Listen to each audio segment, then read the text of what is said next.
On a rain-drenched highway at midnight, Evan Brooks spotted something that would shatter everything he thought he knew about survival. A young mother collapsed at a bus stop, clutching her infant against the storm, with nowhere left to go and no one left to call. In that single moment, two broken lives collided in a way that would either destroy them both or become the only thing that could save them. What happened next wasn't a fairy tale. It was messier, harder, and more real than either of them could have imagined. If you want to know how a single act of stopping changed everything, stay with me until the end. Hit that like button and drop a comment telling me what city you're watching from. I want to see how far this story travels. The windshield wipers beat a rhythm that matched Evan Brooks's exhaustion, steady, relentless, mechanical. He'd been driving the same stretch of Highway 101 for 3 years now, ever since the night his world collapsed and he'd had to rebuild it piece by broken piece. The rain came down in sheets tonight, turning the road into a dark river that reflected nothing but taillights and the occasional gas station glow. His shift at the Cascade Ridge Distribution Center had run 2 hours over. Again. They always did on Thursdays when the weekend freight came in early and management decided skeleton crews were sufficient for double loads. Evan's lower back ached with the particular burn that came from lifting boxes that weren't supposed to be lifted alone, from cutting corners because there was no choice, from being 42 years old and feeling every single year of it in his bones. The digital clock on his dashboard read 11:47 p.m. His son Danny would be asleep by now, curled up in the oversized Seahawks jersey that had belonged to his mother. Mrs. Chen from next door would be dozing on their couch, the television casting blue light across her weathered face as she waited for him to get home. She never complained about the late nights, never asked for more than the $50 he pressed into her hand each week. She'd known Sarah. She'd been at the funeral. That was enough. Evan's eyes burned with the particular fatigue that comes from being tired for so long you forget what rested feels like. The radio played something low and forgettable, barely audible over the rain. His mind had already shifted to tomorrow's routine. Wake Danny at 6:30, make breakfast, pack lunch, drop him at Lincoln Elementary by 7:50, arrive at the warehouse by 8:30, repeat until something broke or something changed. Nothing ever changed. The bus stop appeared in his headlights, like a stage set, illuminated in stark relief against the darkness. At first, Evan's brain registered it as empty, the way bus stops always were at this hour on this forgotten stretch of highway. His foot was already easing off the brake, his attention already drifting back to the road ahead, when movement caught his peripheral vision. A figure. Hunched. Wrong. Evan's foot hit the brake harder than he intended.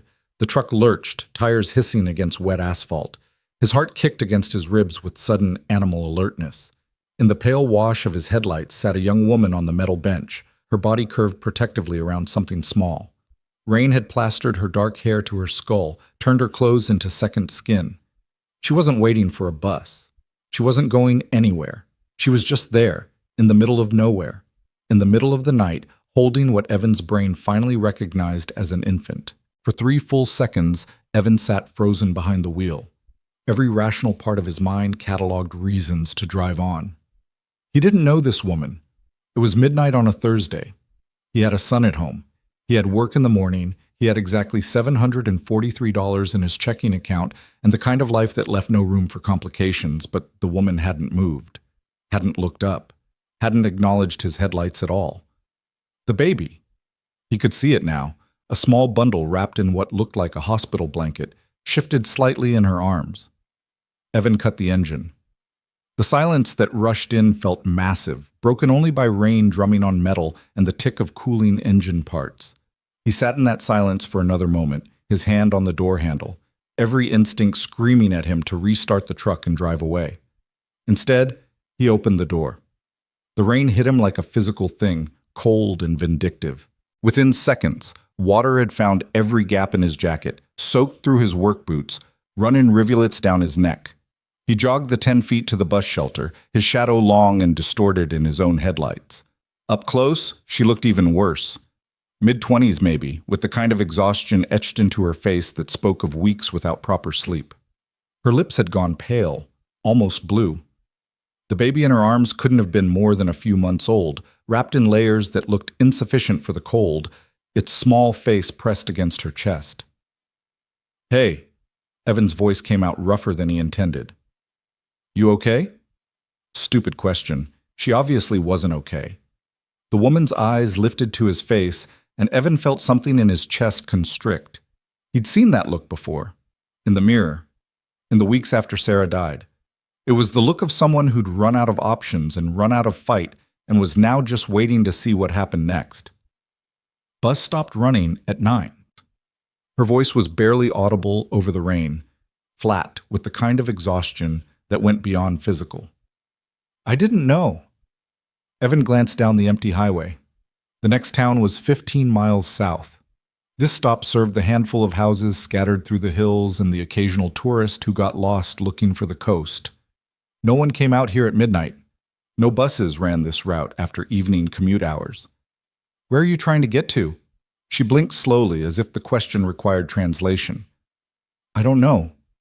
The baby made a small sound, not quite a cry, more like a whimper. The woman adjusted her grip automatically, a gesture so practiced it was almost unconscious. Her hands, Evan noticed, were shaking. When did you last eat? He asked. Another slow blink. Tuesday? Monday, maybe? She's had formula. I made sure she had formula. It was Thursday night, nearly Friday. Evan ran a hand over his face, feeling stubble and rain and the beginning of a decision he knew better than to make. You can't stay here. I know. She said it without inflection, a simple statement of fact. But I don't have anywhere else. What about family, friends? No family. Friends stopped answering when I couldn't pay them back. She looked down at the baby. It's just us now. The rain continued its assault on the metal roof above them, a sound that should have been soothing but instead felt ominous. Evan's truck sat in the road, hazards blinking, a beacon of terrible choices in the making. I'm Evan, he said, because he needed to say something, needed to buy himself another 30 seconds to think. Mara, she didn't offer her last name. This is Lily. As if on cue, the baby, Lily, began to cry. It started as a whimper and escalated quickly into the full-throated wail of an infant who'd been patient too long. Mara shifted, tried to soothe her, but her movements were clumsy with cold and exhaustion.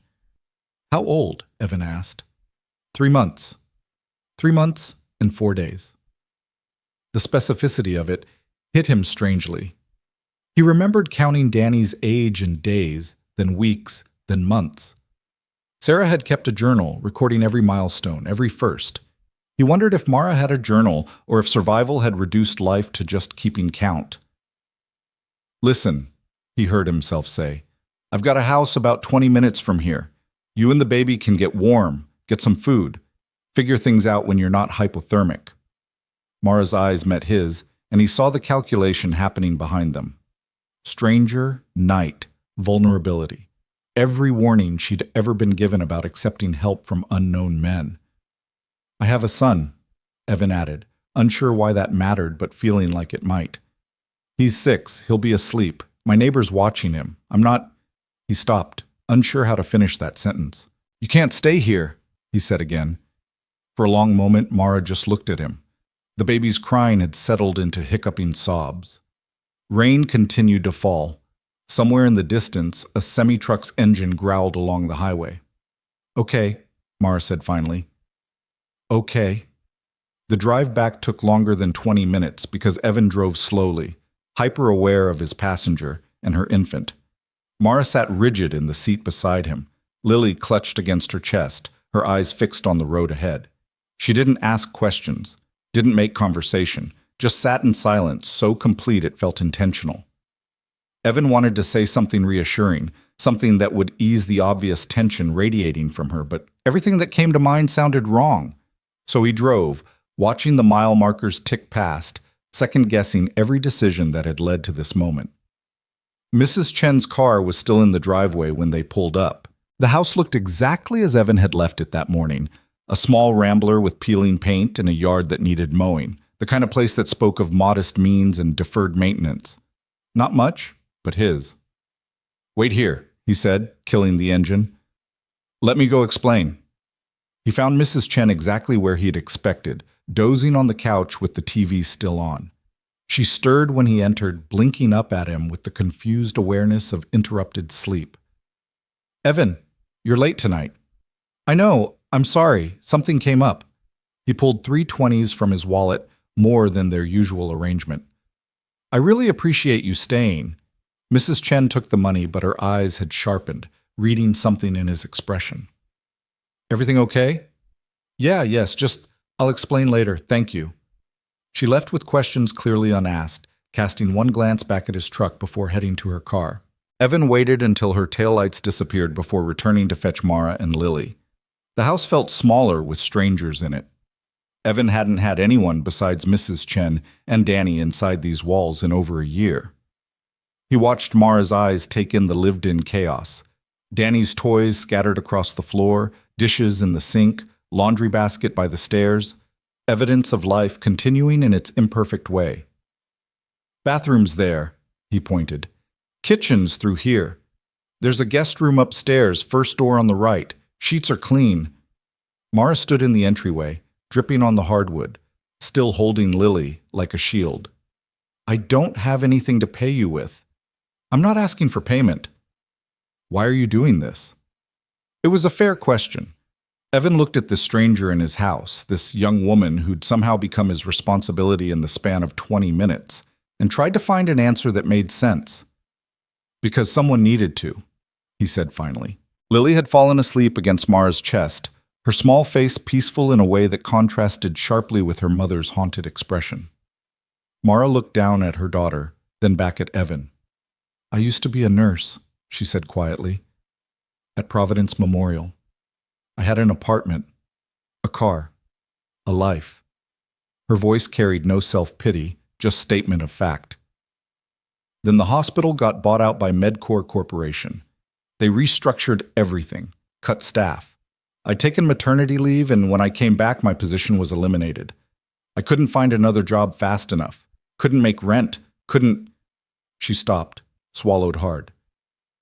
Everything just fell apart. Evan knew about things falling apart, knew how quickly the life you thought was stable could collapse into something unrecognizable. "How long have you been out there?" "Tonight was the 3rd night.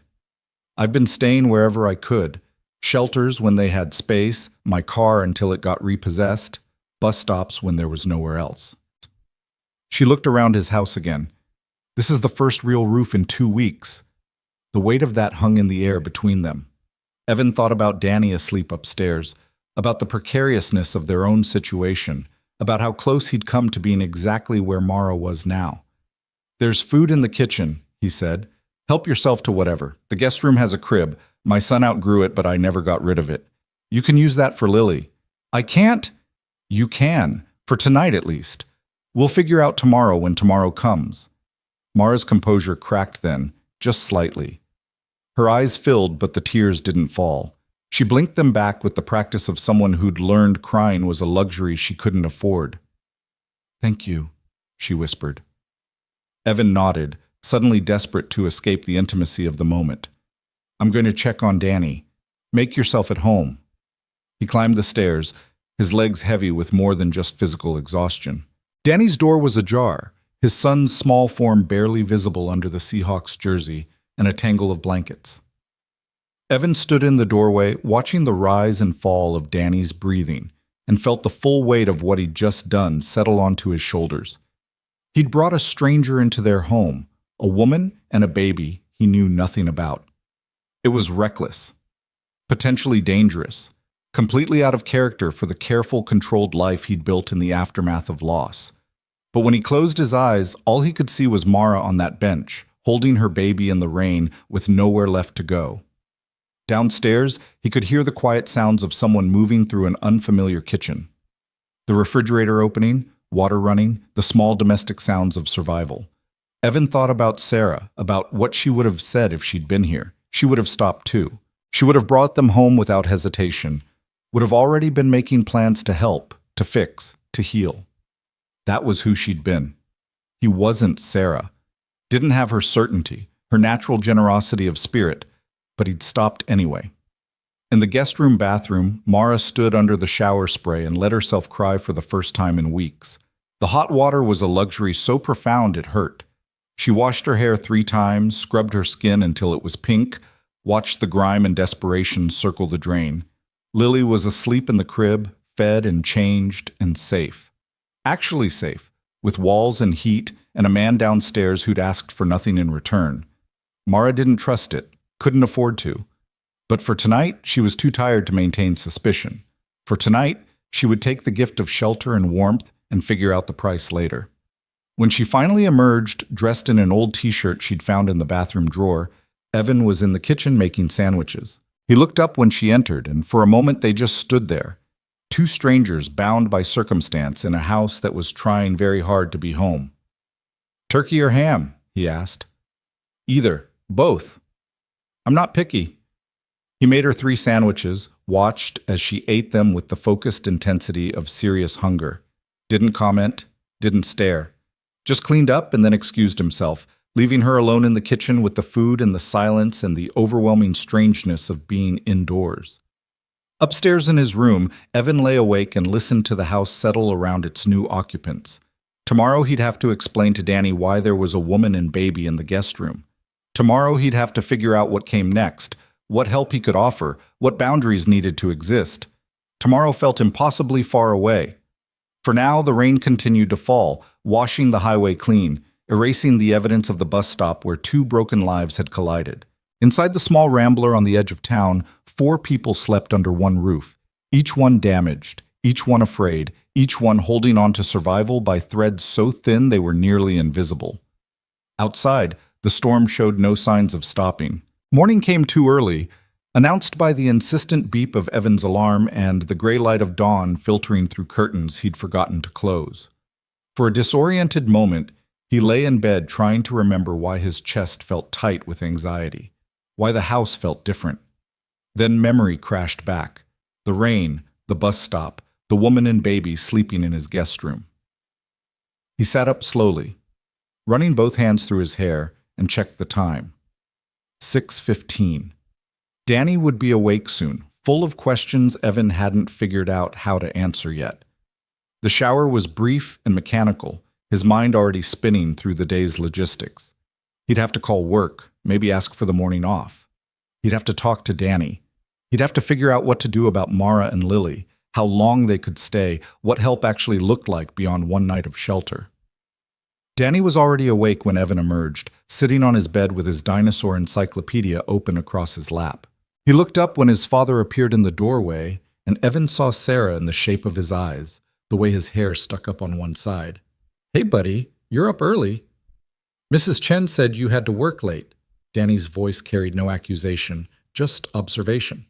He was used to late nights, used to Mrs. Chen, used to a life built around his father's schedule. "I did." "Listen, there's something I need to tell you about." Danny closed his book, giving Evan his full attention with the seriousness of a child who'd learned early that life required paying attention. "Last night on my way home, I found someone who needed help. A lady and her baby. They didn't have anywhere to go, so I brought them here. They're sleeping in the guest room." Danny processed this information with visible concentration, his small face working through implications. "Like a sleepover?" "Sort of. More like they're staying with us for a little while until they find a place to go." "Is the baby a boy or a girl?" "A girl. Her name is Lily. She's only 3 months old." That's really small. Danny had been to enough friends' houses to have some concept of infant siblings. "What's the lady's name?" "Mara." "Why didn't she have anywhere to go?" It was the question Evan had known was coming, the one that required honesty without overwhelming detail. Sometimes bad things happen to good people, and they lose the things they had. Mara lost her job and her apartment, and she needed someone to help her while she gets back on her feet. Danny absorbed this with the adaptability of childhood. "Okay, can I meet them?" "Later, when they wake up. Right now, let's get you some breakfast." They went downstairs together, and Evan tried to see his house through fresh eyes. The worn couch, the scuffed floors, the photographs on the wall that were mostly of Danny, with occasional glimpses of Sarah. Evidence of a life that had continued in her absence, smaller and quieter but still moving forward. He was making oatmeal when he heard footsteps on the stairs. Mara appeared in the kitchen doorway, holding Lily, both of them looking more rested than they had 12 hours ago, but still carrying the weight of exhaustion that wouldn't disappear with one night's sleep. She'd put her own clothes back on, still damp in places, and her hair hung loose around her shoulders. "Morning," Evan said, keeping his voice neutral. "There's coffee if you want it." "Thank you." Mara's eyes went to Danny, who was staring at her with unfiltered curiosity. "Hi." "Hi," Danny said. "I'm Danny. Dad says your baby's name is Lily." "That's right." Mara shifted Lily in her arms so Danny could see her better. "Do you want to see her?" Danny approached with the careful fascination children reserve for things smaller than themselves. "She's really little." "She is. You were that little once, too."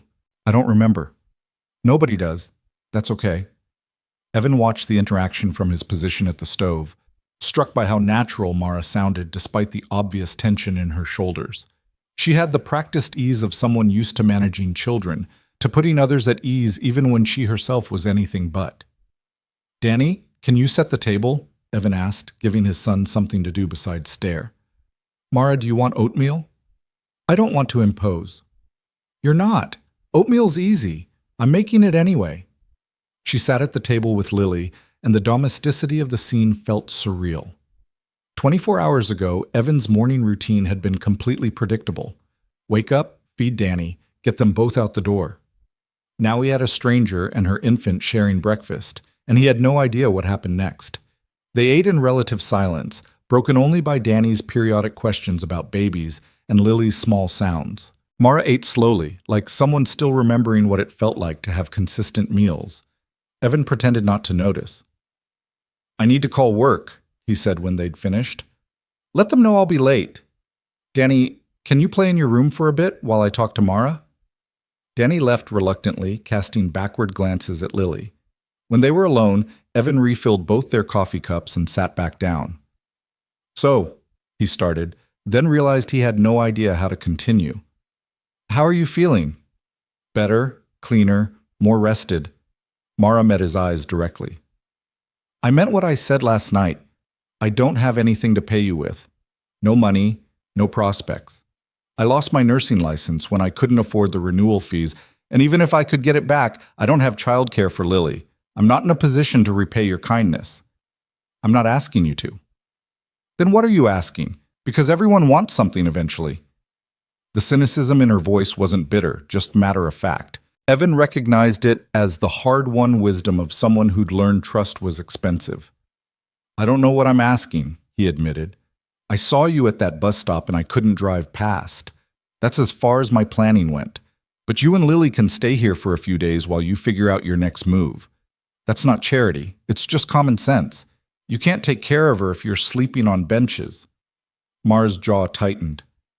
"I was taking care of her." "I know. I didn't mean—" Evan stopped, recalibrated. "You're a good mother. Anyone can see that. But you don't have to do this alone, not right now. Stay.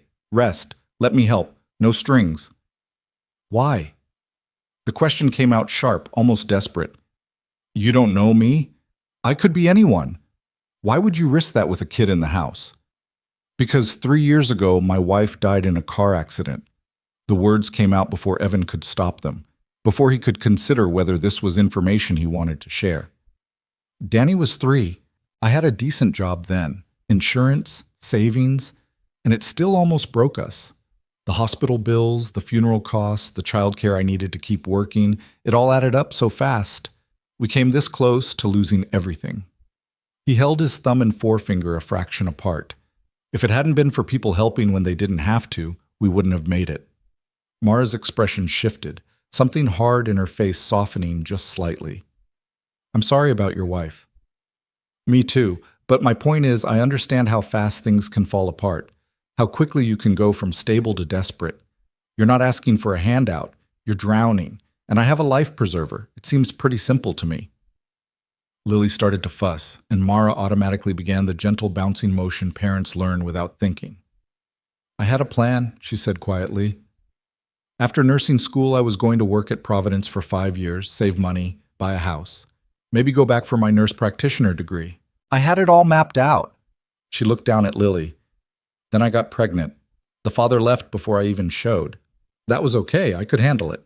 I had good insurance, maternity leave, a support system at work. Then MedCorp bought the hospital. When was that?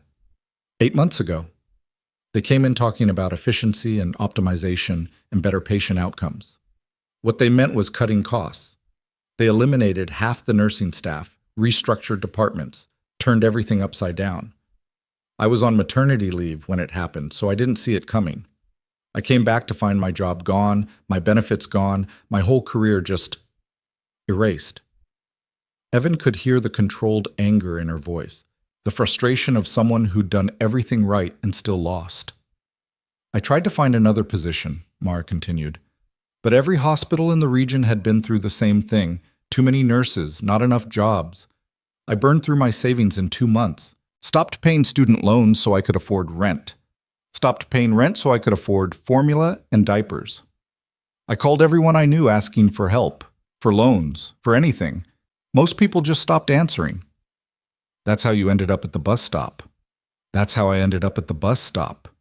She looked around his kitchen, at the modest but clean space, the evidence of careful survival. You said you almost lost everything. How did you pull back from that? Evan thought about the question, about the long months after Sarah's death when every day had felt like walking a tightrope over an abyss. One decision at a time, one day at a time. I took the first job I could get, the warehouse work. It paid less than what I'd been making as an insurance adjuster, but it was steady. I sold our nice car, bought the truck, moved to this smaller house, cut every expense I could cut, and I accepted help when people offered it, even when it hurt my pride. I don't have pride left to hurt. Yes, you do. You're sitting here telling me you can't pay me back. That's pride. The good kind, the kind that means you have standards for yourself. Don't lose that, but don't let it keep you from accepting help either. Lily had escalated from fussing to crying, and Mara stood to walk with her. She needs to eat. I have formula in my bag if I can use your kitchen. Of course. Everything here is available to you. He watched Mara prepare the bottle with practiced efficiency, testing the temperature on her wrist before offering it to Lily. The baby latched on immediately, her small hands curling into fists as she drank. She's beautiful, Evan said. She's everything. Mara's voice was fierce. I can survive anything as long as she's okay. That's the only thing that matters. I understand that. They were silent for a moment, the only sound Lily's contented feeding. Then Mara spoke again, softer now. How old was Danny when your wife died? 3. Just turned 3. Did he understand what happened? Not really. Not at first. He kept asking when Mommy was coming home. Evan's throat tightened with the memory. It took months before he stopped looking for her. Sometimes I think he still does, in his own way. That must have been unbearable. It was. But you do it anyway, because what else is there? You get up, you take care of your kid, you keep moving forward even when forward feels impossible.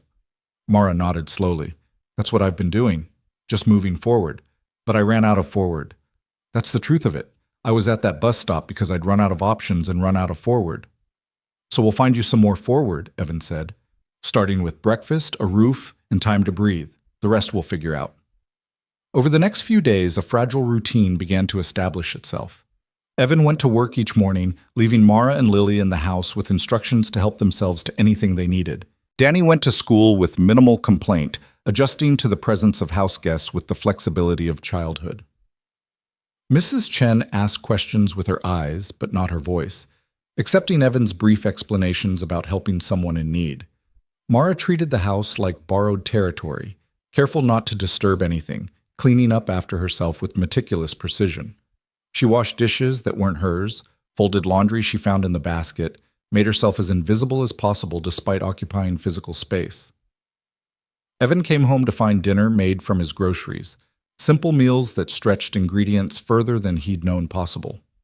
You don't have to do that, he said on the third night, finding chicken and rice waiting on the stove. I need to do something. I can't just take without giving back. You're recovering. That counts as something. But Mara shook her head.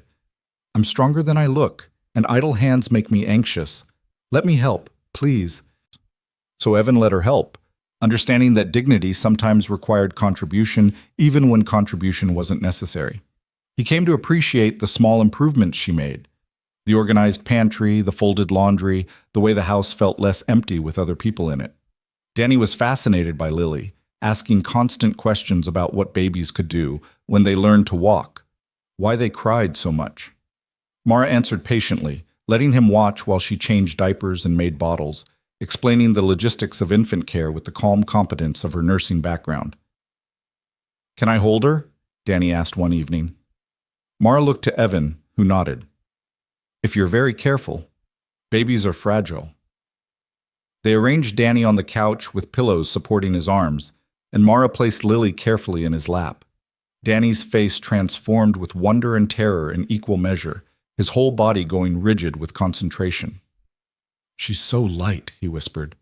"She is. You have to support her head, just like that. You're doing great." Evan watched from the kitchen doorway, struck by the tableau, his son holding this tiny life. Mara hovering protectively, both of them connected by something tentative but real. It looked like family, even though it wasn't, even though it couldn't be. That night, after Danny and Lily were both asleep, Evan and Mara found themselves sharing the living room in companionable silence. She was folding tiny clothes from a load of laundry she'd washed. He was reviewing bills, doing the mental math of expenses against income. "I've been thinking about next steps," Mara said without preamble. "I can't stay here indefinitely. I need to find work, find housing. I was wondering if you knew of any shelters in the area that might have space." Evan looked up from his paperwork. "You're welcome to stay longer. There's no rush." "There is, though. You're doing me an incredible kindness, but I can't take advantage of that. I need to stand on my own feet again." "What kind of work are you looking for?" "Anything. I can't do nursing without my license, but I can do retail, food service, cleaning, anything that pays. The problem is childcare. I can't afford daycare, and most jobs won't let me bring Lily." "What about getting your nursing license renewed?" "It's $400, plus I'd need to take a refresher course because I've been out too long. Even if I had the money, which I don't, I'd need childcare to take the course. It's a catch-22. Evan did quick math in his head. $400 was almost all of his emergency fund, the small cushion he'd built painstakingly over 3 years. It was insurance against disaster, the thing that let him sleep at night knowing one car repair wouldn't topple them. But looking at Mara, young, skilled, desperate to work but trapped by circumstances, he saw opportunity instead of risk. "What if I lent you the money for the license renewal?" Mara's hand stilled on the baby clothes. "I can't pay you back." "Not right away, no. But once you're working again, you could. No interest, no deadline, just whenever you're able." "Why would you do that?" "Because you're a nurse. That's skilled work, decent pay.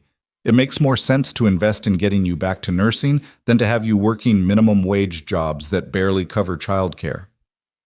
"You don't know I'm a good nurse. I could be terrible." "Are you terrible?"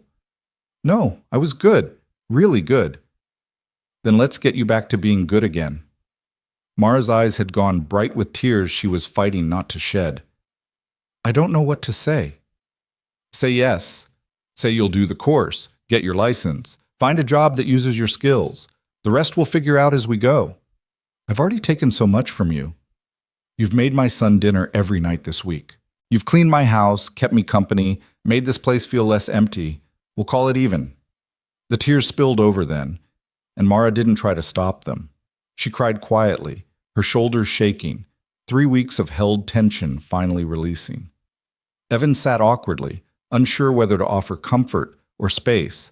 He settled for simply being present, letting her cry without judgment or expectation. When she finally spoke, her voice was thick. "I promise I'll pay you back, every cent." "I know you will, but that's not why I'm offering." "Why are you offering?" Evan thought about it, about the complex tangle of motivations that had led him here. "Because someone should.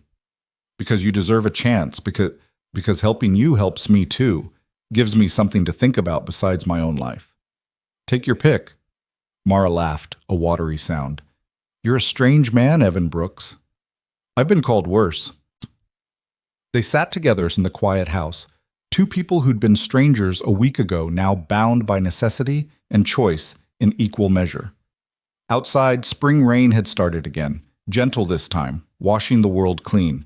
Inside, something new was taking shape. Not friendship exactly, not yet, but the possibility of it. The tentative foundation of trust being built one small decision at a time. "I'll do it," Mara said. "The refresher course, the license. I'll do whatever it takes to get back on my feet." "Good. We'll figure out the logistics tomorrow." Tomorrow came, and with it, forward motion. Mara enrolled in an online nursing refresher course that she could complete at her own pace while caring for Lily. Evan paid the $400 without ceremony, watching his emergency fund shrink but feeling strangely unburdened by the expense. Danny adjusted to having Mara and Lily as permanent fixtures, their presence becoming normal with the speed of childhood adaptation. Mrs. Chen stopped asking questions and started bringing over extra food from her own kitchen, dumplings and rice, containers of soup that stretched Evan's grocery budget further. She'd nod at Mara in passing, a gesture of acknowledgement that seemed to say she understood, she approved, she wouldn't interfere. The house itself seemed to expand with occupation. Rooms that had felt empty now filled with purpose. Lily's things accumulated in corners, bottles and blankets, tiny clothes drying on a rack, the portable crib that had been Danny's now serving a new child. Evan found himself listening for different sounds in the morning. Not just Danny's footsteps, but Lily's cries, Mara's soft voice soothing her back to sleep. It wasn't the life he'd planned, but then nothing had been the life he'd planned since Sarah died. And maybe that was okay. Maybe flexibility was its own kind of strength, the ability to adapt when circumstances demanded it. Late one night, unable to sleep, Evan found Mara in the kitchen feeding Lily by the dim light of the stove hood. She looked up when he entered, a question in her eyes. "Couldn't sleep," he explained. "You?" This one decided 2 a.m. was party time. She smiled down at Lily. "It's okay. I don't mind the quiet hours." Evan made tea, offered her a cup, sat at the table in the semi-darkness. "How's the course going?" "Good. Harder than I expected after being away, but it's coming back. I should be ready to test in 3 weeks." "That's fast." "I'm motivated. The sooner I can work, the sooner I can stand on my own." "You know there's no rush, right? You can stay here as long as you need." Mara looked at him with an expression he couldn't quite read. "That's generous, but we both know this situation can't last forever. You need your life back. I need to build mine. This," she gestured around the kitchen, "this is a pause, not a solution." "Maybe it's both." "What do you mean?" Evan wasn't entirely sure what he meant, the thought still forming as he spoke it. Maybe it's a pause that becomes a solution. Maybe we're helping each other more than we realize. The silence that followed felt weighted with things neither of them knew how to say. Lily had fallen back asleep, her small face peaceful in the dim light. Outside, the world was dark and quiet, holding its breath. "Thank you," Mara said finally, "for everything. For stopping that night, for bringing us here, for believing I was worth investing in. I won't forget it." "You don't have to thank me." "Yes, I do. Because kindness like this is rare, and it should be acknowledged." They sat together in the kitchen, drinking tea while the house slept around them. Two damaged people learning slowly that survival didn't have to be solitary. That sometimes the act of helping someone else was how you learned to help yourself. That broken things could still be useful, still be whole in their own way. And in that moment, in the quiet dark, something shifted. Not dramatically, not with fanfare, but with the gentle certainty of something inevitable finally falling into place. They were no longer strangers sharing space. They were something else now, something unnamed but real. The rain outside had stopped. Morning was still hours away. And for the first time in longer than either could remember, the future felt like something other than a threat. 3 weeks turned into 6, and 6 weeks became 2 months. Spring deepened into early summer, bringing longer days and the kind of warmth that made the small house feel less cramped. Mara passed her nursing recertification exam on the first try, and Evan saw the way her shoulders straightened when she got the results, the way years seemed to lift from her face in a single moment of validation. "I did it," she said, staring at her phone screen in disbelief. "I actually did it." Danny had been coloring at the kitchen table and looked up at the commotion. "Did what?" "Mara passed her test," Evan explained. She's officially a nurse again. That's good, right? That's very good. But even as Evan said it, he felt something uncomfortable twist in his chest. This was what they'd been working toward. Mara regaining her credentials, her ability to support herself and Lily. It was progress, the exact outcome he'd invested in. So why did it feel like the beginning of an ending? Mara started applying to positions immediately, and within a week she had 3 interviews scheduled. Evan watched her prepare with the same meticulous care she brought to everything, researching the hospitals, practicing answers to common questions, ironing the single professional outfit she owned. The confidence that had been buried under desperation was beginning to resurface, and it transformed her. She'd always been pretty in an understated way, but now there was something else, a light returning to her eyes, a straightness to her spine that spoke of someone remembering their own worth.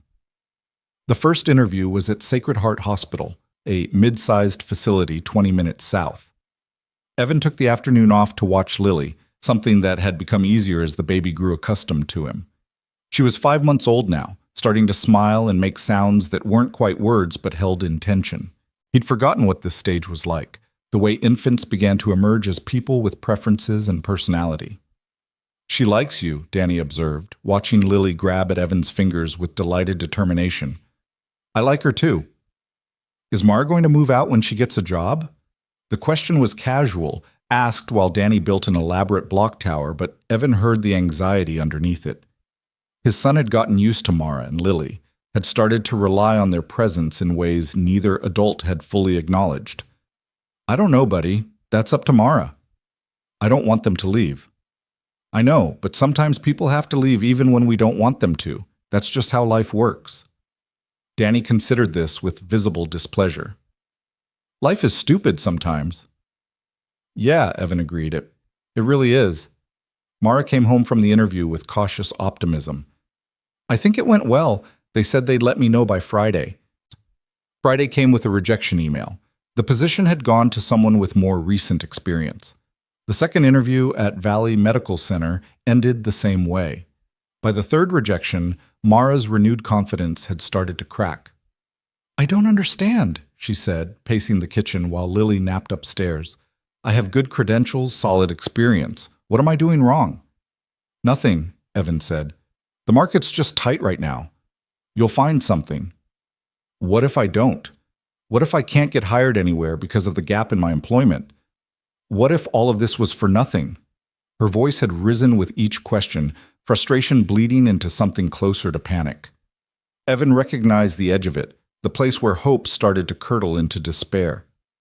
Hey, he said gently. Look at me. Mara stopped pacing, her eyes bright with unshed tears. You passed your exam 2 weeks ago. You've had 3 interviews. That's not failure. That's progress. The right position will come along. You just have to keep trying. I'm so tired of trying. I feel like I've been trying for a year straight and getting nowhere. I know. But you're not nowhere. You're here. You're safe. Lily's safe. You have time to find the right job, not just any job. I've already taken so much from you. Stop keeping score. We're past that. Mara sank into a chair, exhaustion written across her features. I just want to stand on my own feet again. I want to be able to take care of my daughter without depending on someone else's charity. It's not charity, it's... Evan stopped, unsure how to finish that sentence.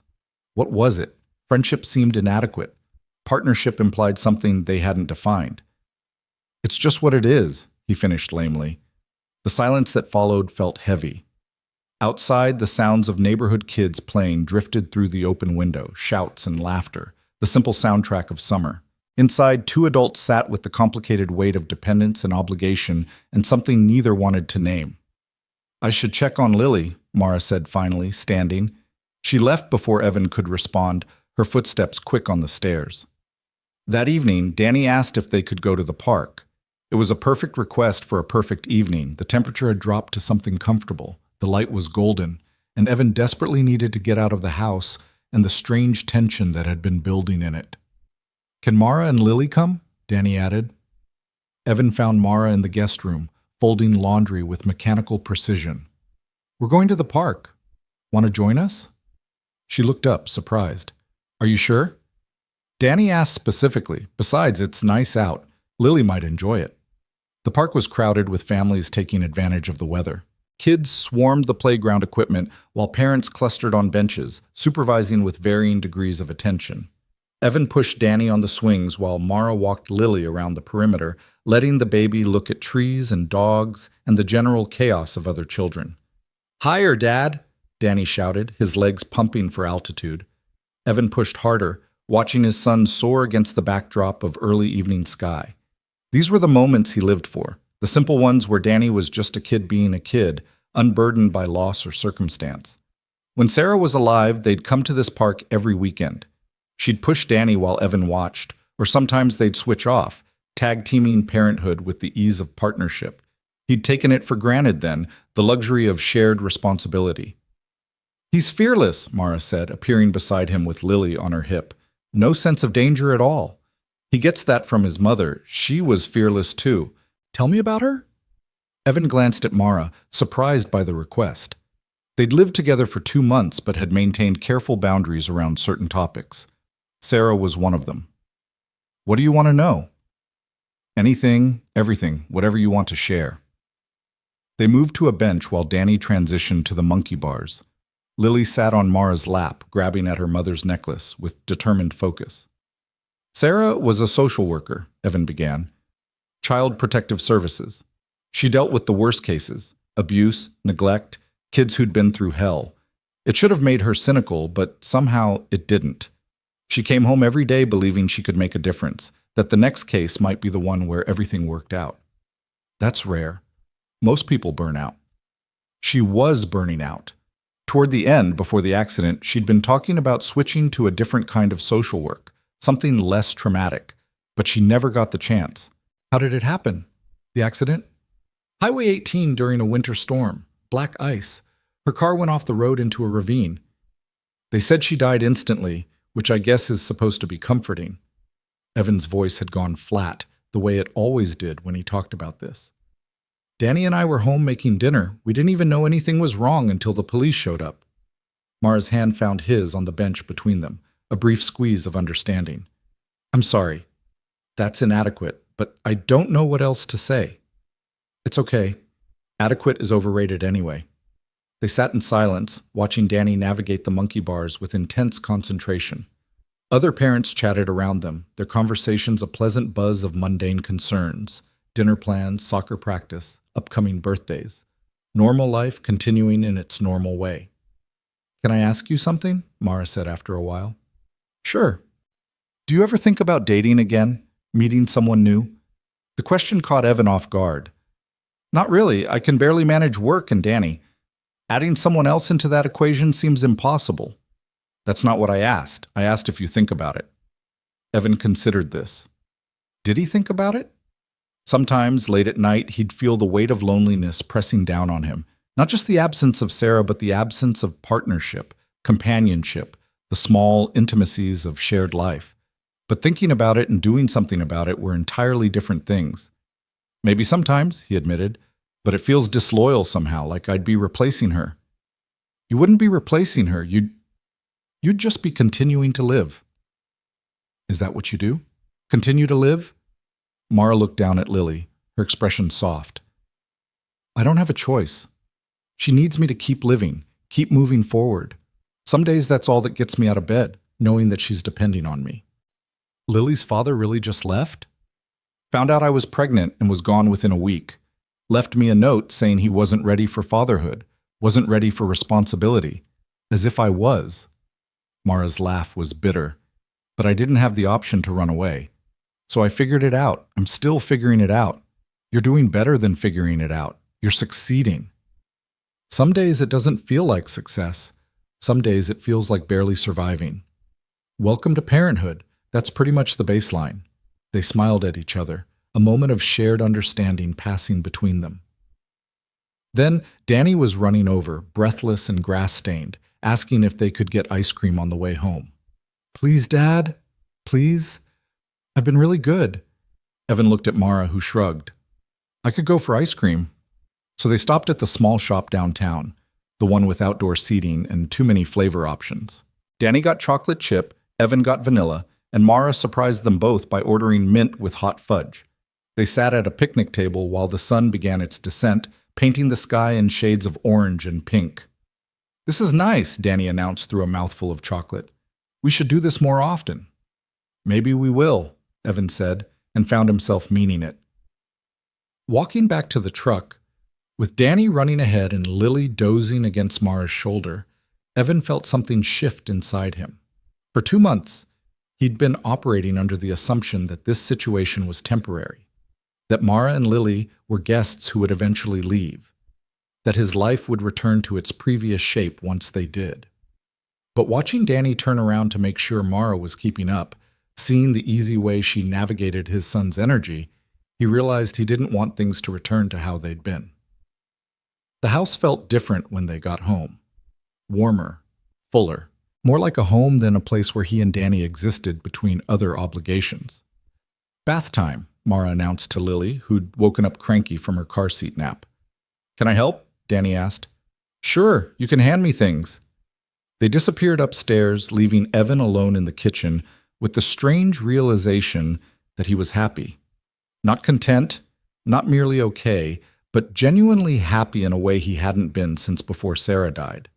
The thought was immediately followed by guilt. How could he be happy when Sarah was gone, when her absence still shaped every aspect of his life? But the happiness didn't disappear just because he felt guilty about it. It sat there, stubborn and undeniable, warming him from the inside out.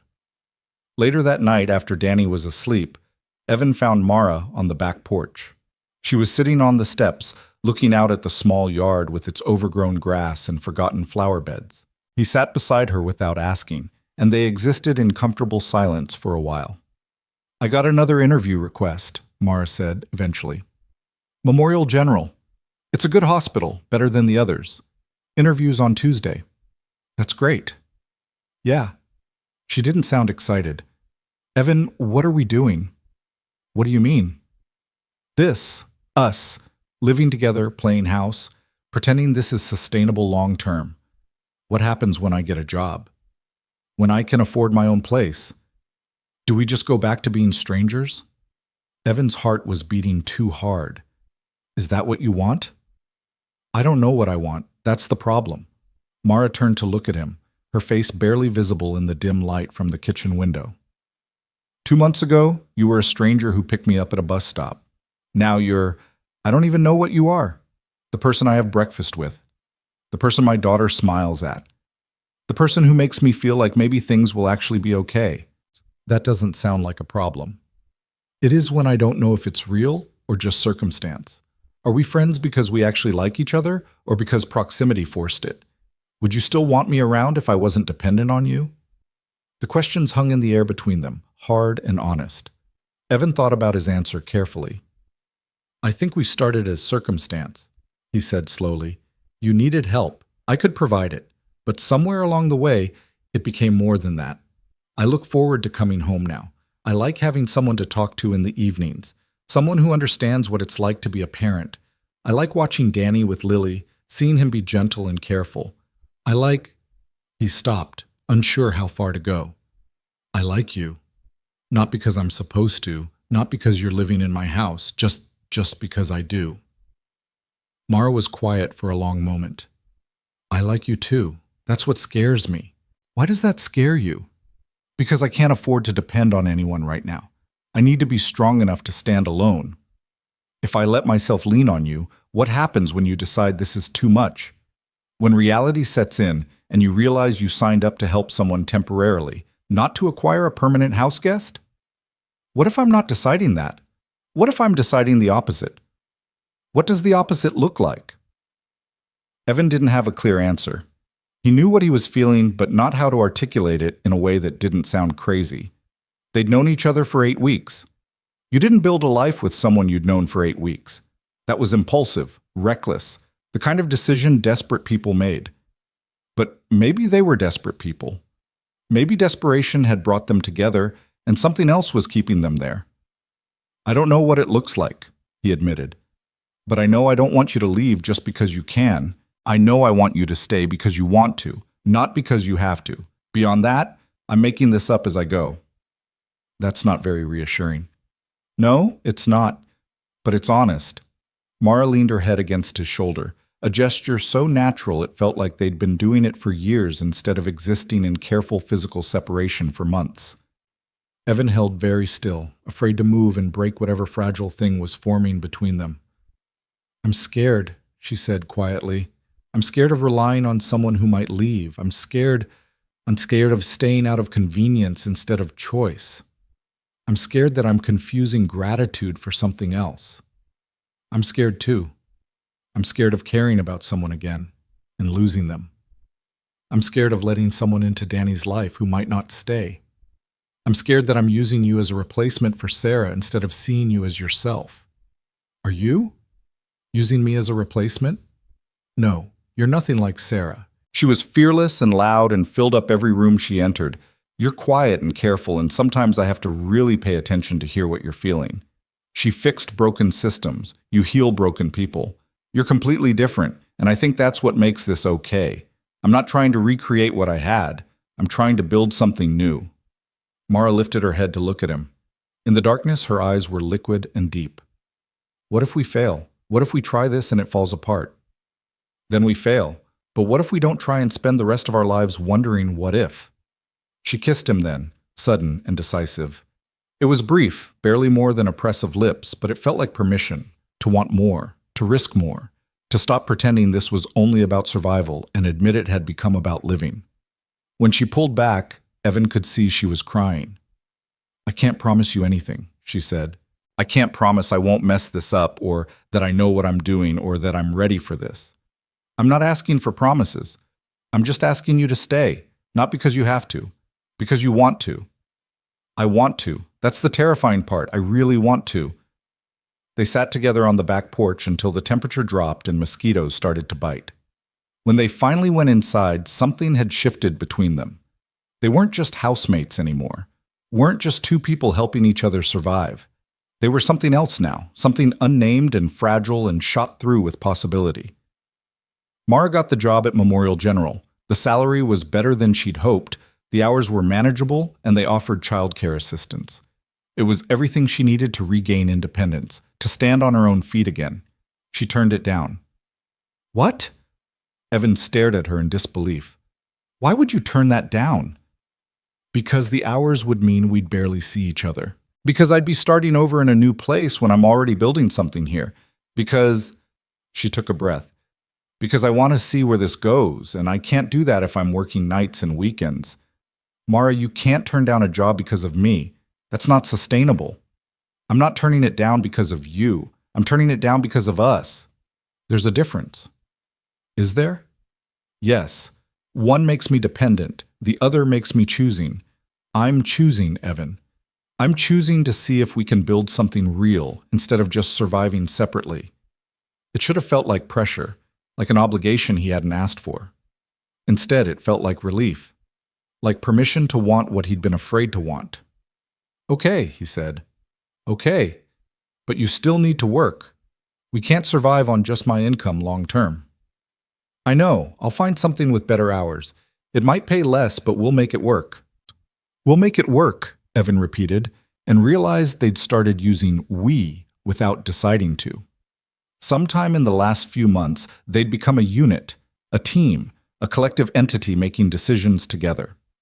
That night, they sat Danny down for a conversation neither was entirely sure how to have. "Buddy, we need to talk to you about something," Evan started. Danny looked between them with the instant wariness of a child who'd learned that adult conversations usually meant change. "Am I in trouble?" "No, nothing like that. It's about Mara and Lily staying here." "Okay?" Still cautious. Mara took over. "Danny, I know we've been here for a while now, and I want you to know that I'm very grateful for everything you and your dad have done for us. You've been so kind to Lily and to me." "You're welcome. The thing is, I got offered a job, a really good job, and normally that would mean Lily and I would move out, get our own place." Danny's face crumpled. "You're leaving?" "Actually, no, I'm not taking the job. I'm going to find something different, something that lets me stay here if—" She looked at Evan. "If that's okay with everyone." "You want to stay?" Danny asked, hope creeping into his voice. I do. If you want us to stay. Yes, I want you to stay. Dad, they can stay, right? Evan felt his throat tighten. Of course they can stay. This is their home too now. Danny launched himself at Mara, hugging her with the unconscious fierceness of childhood relief. She caught him, her eyes finding Evan's over his shoulder, and they shared a moment of understanding. This was real now. They'd made it real by choosing it, by deciding that what they were building mattered more than what was safe or expected.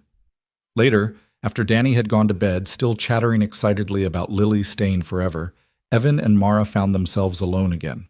The house was quiet around them, settled into evening peace. Are we crazy? Mara asked. Mara shied. Probably. I've never done anything like this before. Just jumped without looking. Me neither. Sarah and I dated for 3 years before we got married. Everything was planned, deliberate.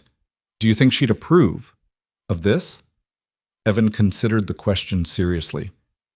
I think she'd tell me I was being reckless and impulsive, and then she'd probably say that sometimes reckless and impulsive is exactly what you need to be. I hope she's right. Me too. They were standing close enough to touch but not touching, the space between them charged with possibility. This time when Mara kissed him, it wasn't brief or tentative. It was the kiss of someone making a choice, claiming what they wanted. Evan kissed her back, his hands finding her waist, pulling her closer. When they broke apart, both breathing hard, Mara smiled.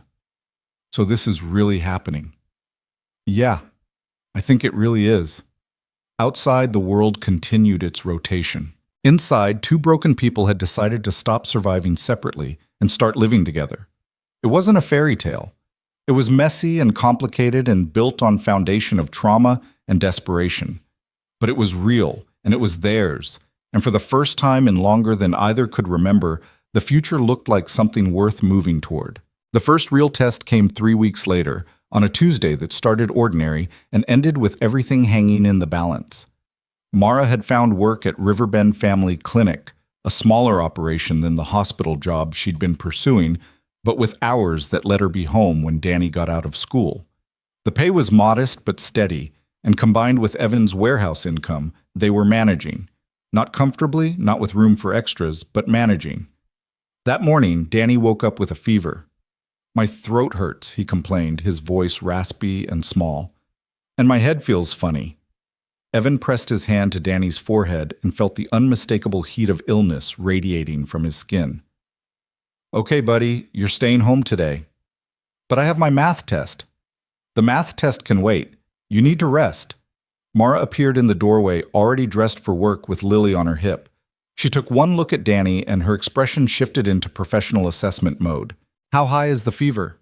Haven't checked yet, but he's burning up. She set Lily in her portable seat and went to get the thermometer, returning to take Danny's temperature with practiced efficiency. When the device beeped, she frowned at the reading. 102.8. Not dangerous, but high enough to keep him home. Any other symptoms besides fever and sore throat? Headache, Danny offered weakly. Could be strep. Could be just a virus. Either way, he needs fluids and rest. She looked at Evan. Can you stay home with him? Evan's stomach dropped. He'd already missed 2 days last month when the truck needed emergency repairs. His supervisor had made it clear that reliability was the only reason Evan still had a job despite being slower than younger workers. Another absence might tip the scales. I can try to call in, he said, hearing the uncertainty in his own voice. Mara caught it too, but it might cause problems at work. Yeah. They stood in Danny's room, caught in the impossible math of working parenthood. 1 sick child, 2 jobs, no backup plan. Mrs. Chen was visiting her sister in Portland. The neighbors they knew well enough to ask for help both worked full-time. There was no good answer. I'll call in, Mara said finally. I've only been at the clinic for 3 weeks. I can't afford to lose this job. Neither can I. The truth of that hung between them, ugly and undeniable. They'd built something fragile and beautiful, but it was built on a foundation of economic precariousness. One wrong move, one missed paycheck, and the whole structure could collapse. Rock, paper, scissors? Evan suggested weakly. Mara almost smiled. No. You go to work. I'll stay. The clinic can survive without me for a day. Are you sure? I'm sure that Danny comes first. Everything else we'll figure out. Evan kissed Danny's hot forehead, feeling guilt war with relief. I'll be back as soon as my shift ends. Call me if anything changes. We'll be fine, it's just a fever.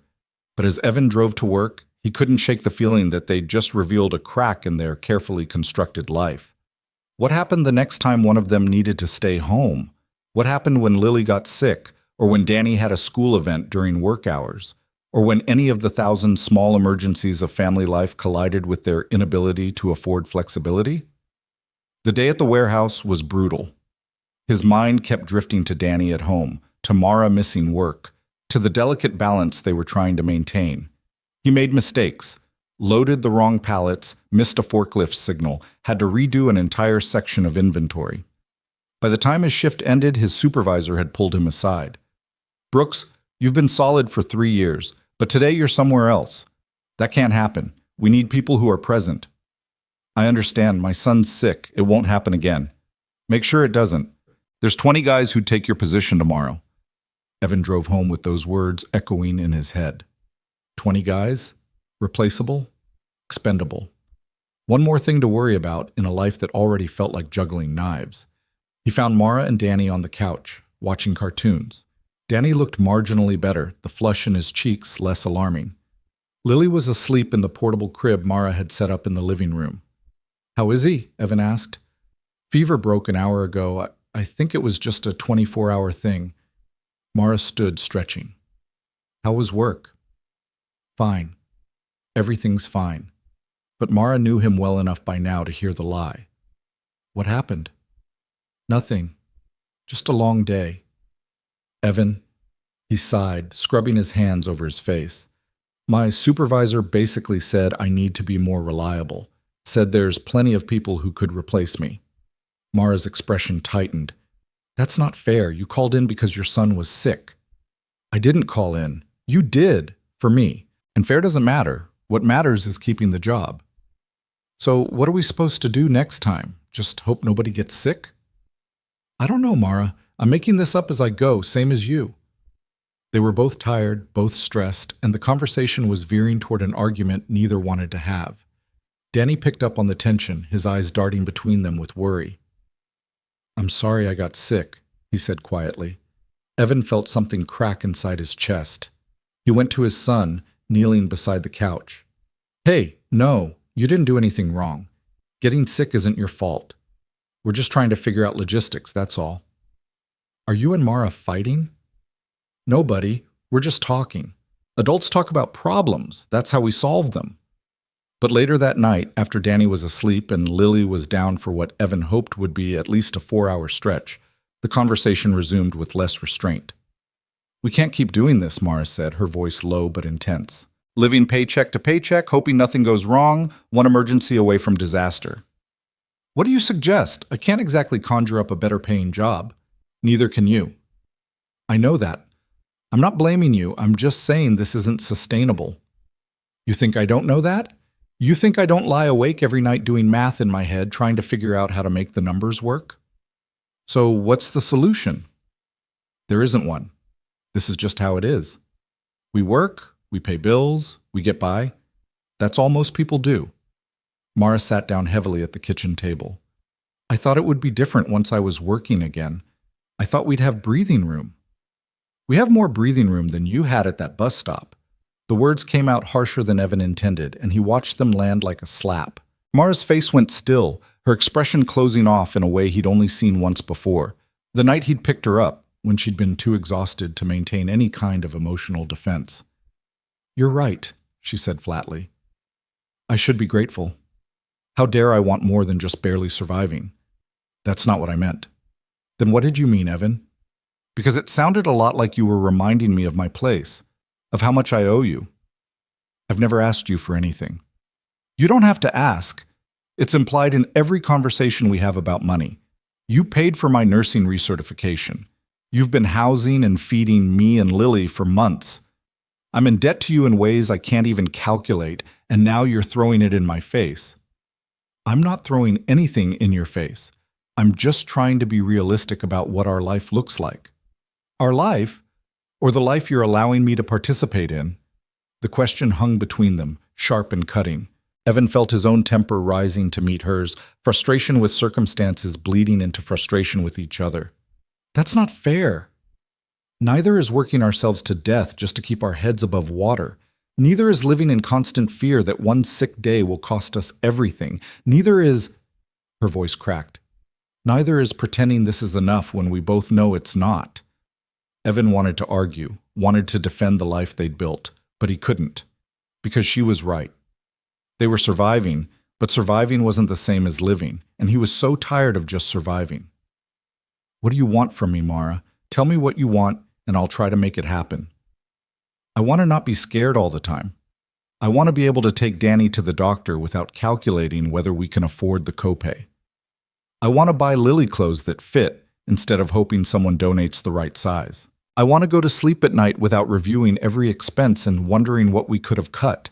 I want— She stopped, swallowed hard. I want to feel like a partner instead of a charity case. The raw honesty of it silenced whatever response Evan might have had.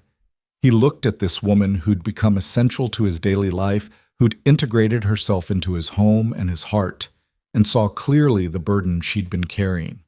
Not just the practical burden of poverty and single parenthood, but the emotional burden of dependence, of never quite feeling like an equal.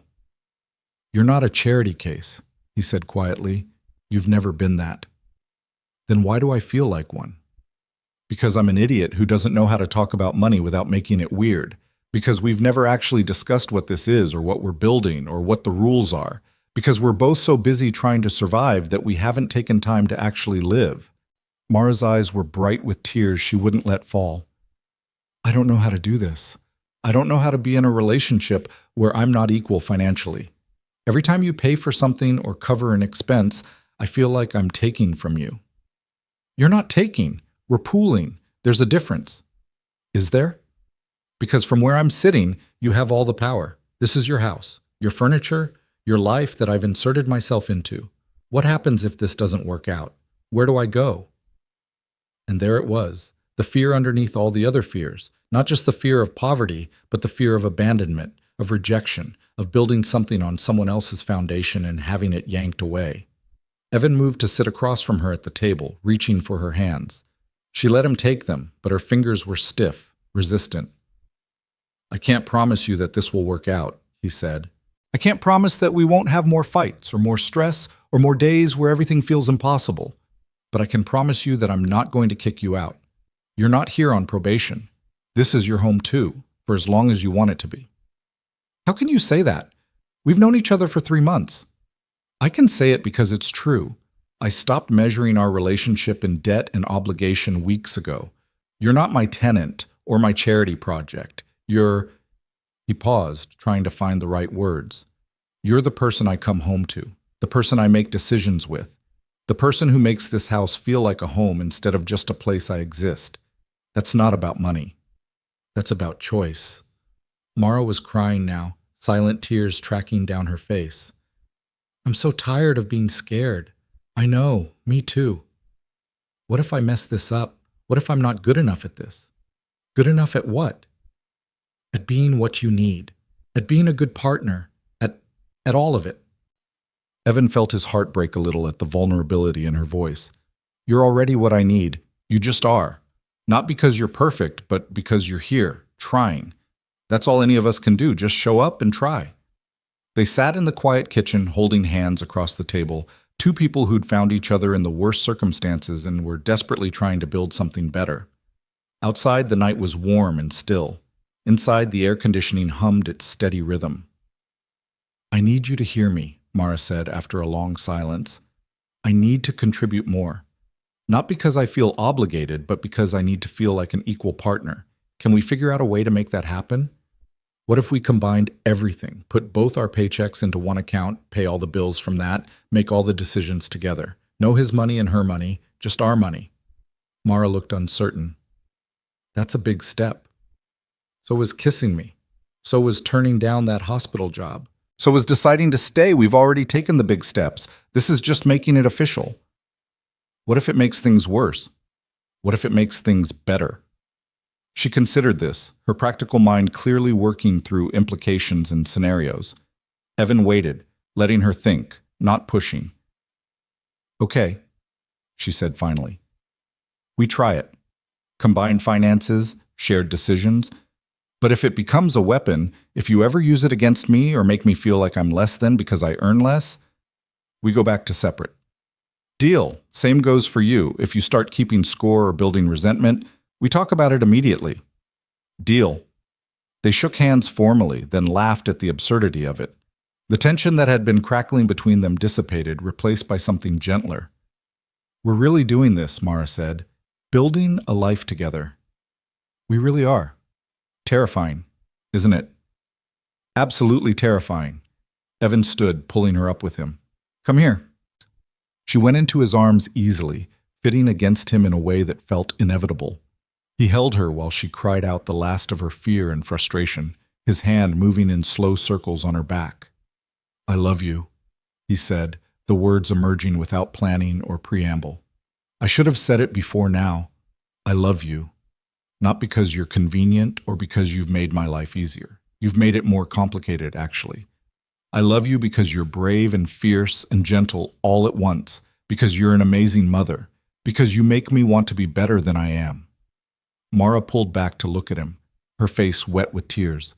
You can't just say that in the middle of a fight. I can say it whenever I want. It's been true for weeks. You're impossible. Is that a yes? She kissed him instead of answering, and he took that as agreement enough. The next few weeks brought practical changes that felt revolutionary in their impact. They opened a joint checking account, directing both their paychecks into it. Mara's name went on the utility bills. They sat down together to create a budget, arguing amicably over every line item until they found a version that worked. We need to cut the grocery budget, Mara insisted, highlighter poised over their spreadsheet. We already eat like college students. What else can we cut? I can buy the store brand instead of name brand. Meal plan better. Use more beans and rice. We already use a lot of beans and rice. Then we use more. They cut $10 from groceries, $5 from entertainment, eliminated the small discretionary fund they'd allocated for emergencies. It still didn't leave room for savings, but it covered the basics with a tiny margin for error. Danny adjusted to the new normal with remarkable ease. He started calling Mara by her first name instead of the formal Miss Mara he'd used initially. He helped with Lily without being asked, fetching bottles and burp cloths, entertaining her while the adults cooked dinner. When anyone asked if Mara was his mom, he'd say, not exactly, but kind of, which seemed to satisfy his 6-year-old understanding of blended families. Lily, at 6 months, was becoming a person with opinions. She liked Evan's voice, Danny's silly faces, Mara's lullabies. She didn't like peas, sudden noises, or being alone in a room.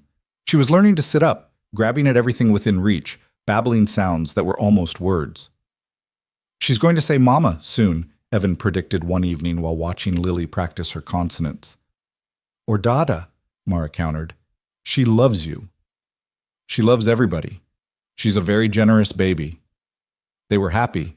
Not perfectly happy, not without stress or worry or the constant weight of financial pressure, but happy in the moments between, in shared dinners and bedtime routines, in weekend mornings when everyone moved slowly, in the small intimacies of building a life together. Then Evan's truck broke down.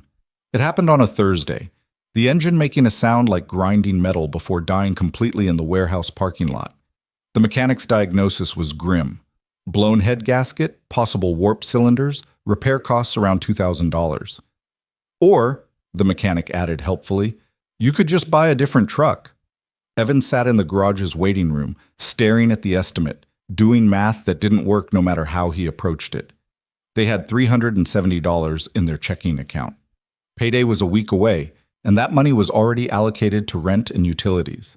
They had no savings, no credit cards with available limits, no family to borrow from. He called Mara from the garage phone, his voice tight with stress. How bad? She asked immediately. $2,000 to fix. More to replace. The silence on the other end spoke volumes. $2,000 might as well have been $2 million. I'll take the bus to work, Evan said. We'll figure it out. The bus doesn't run to the warehouse. Then I'll bike. It's only 8 miles. Evan, that's not... It's what we have. I'll make it work. But making it work proved harder than anticipated.